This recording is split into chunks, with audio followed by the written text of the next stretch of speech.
예배는 자녀된 우리들이 가장 중요하게 여겨야 할 사명이고, 예배가 바로 축복의 통로고, 예배가 바로 하나님과 만나는 만남의 장소입니다. 그래서 우리는 하나님이 원하시는 예배를 드려야만 합니다. 가인처럼 자기 소견에 좋은 대로 드리는 예배가 아니라 아벨의 제사처럼 하나님이 원하시는 예배가 참 예배인 것입니다.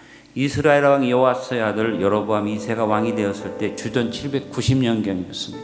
이때는 이스라엘이 정치적 안정을 이루었고 군사적으로 크게 왕성했고 경제적으로 부강해진 강한 나라였는데, 영적으로는 무섭게 타락하고 도덕적으로 굉장히 윤리적인 문제가 심각했던 타락하고 부패한 시대였습니다. 이를 안타깝게 여기신 하나님은 선지자 아모스를 보내서 권면하십니다. 나를 찾으라. 이 이야기가 오늘 한국교회를 향한 말씀이라고 생각합니다. 우리가 살고 있는 이 시대가 어떤 시대입니까? 아모스의 시대와 같지 않습니까?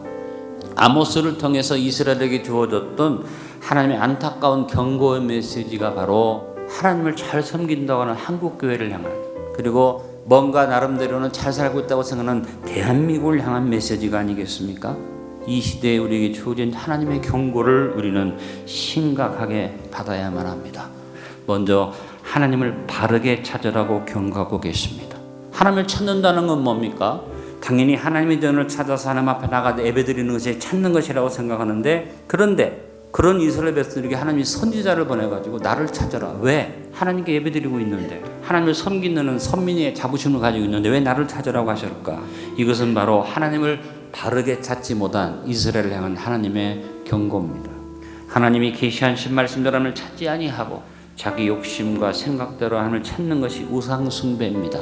골로새서 3장 5절을 우리는 명심하고 읽어야지 됩니다. 땅에 있는 지체를 죽이라. 곧 음란과 부정과 사욕과 악한 정욕과 탐심이니 탐심은 우상 숭배니라. 우리의 신앙을 냉철하게 점검해보고 하나님을 찾는 신앙으로 돌아섭시다. 나를 찾으라는 경고의 의미를 바로 깨달아야 합니다. 찾는다는 말이 히브리 말로 비켓이라는 말입니다. 이것은 깊이 생각한다, 숙고한다, 고찰한다라는 뜻입니다.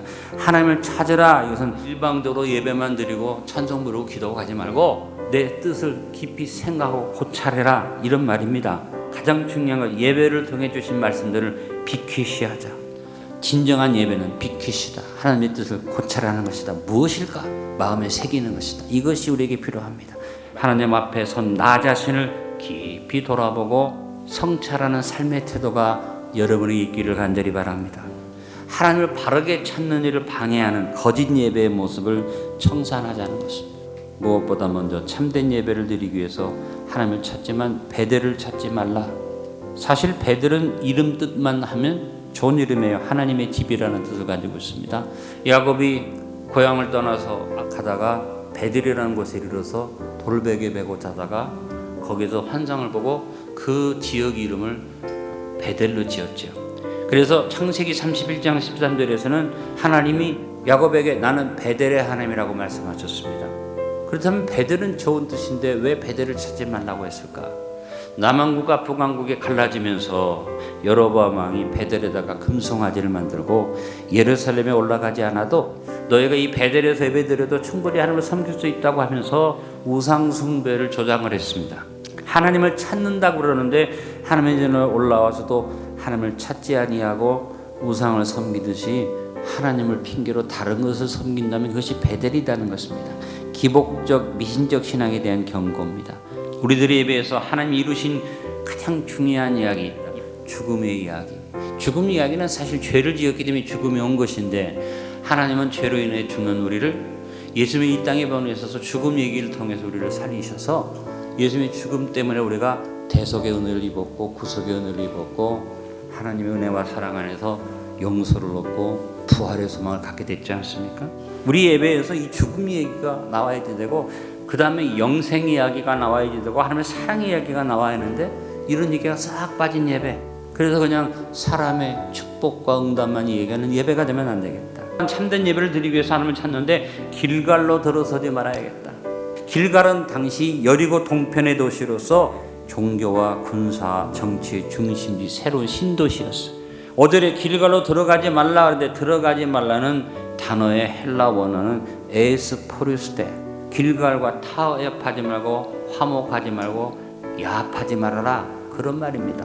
이방 종교나 정치나 세상 권력과 타협하지 말라는 경고인 것입니다. 오늘 교회 안에서의 문제가 뭡니까? 하나님을 찾는다는 사람들이 교회 일치와 연합을 주장하면서 온갖 다른 세상 종교들과 하나 되는, 또 기독교 이외에도 다른 종교도 구원이 있다고 자꾸 다른 종교도 받아들일 뿐 아니라 모든 종교는 하나라는 이상한 운동. 그래서 기독교 밖에도 구원이 있다.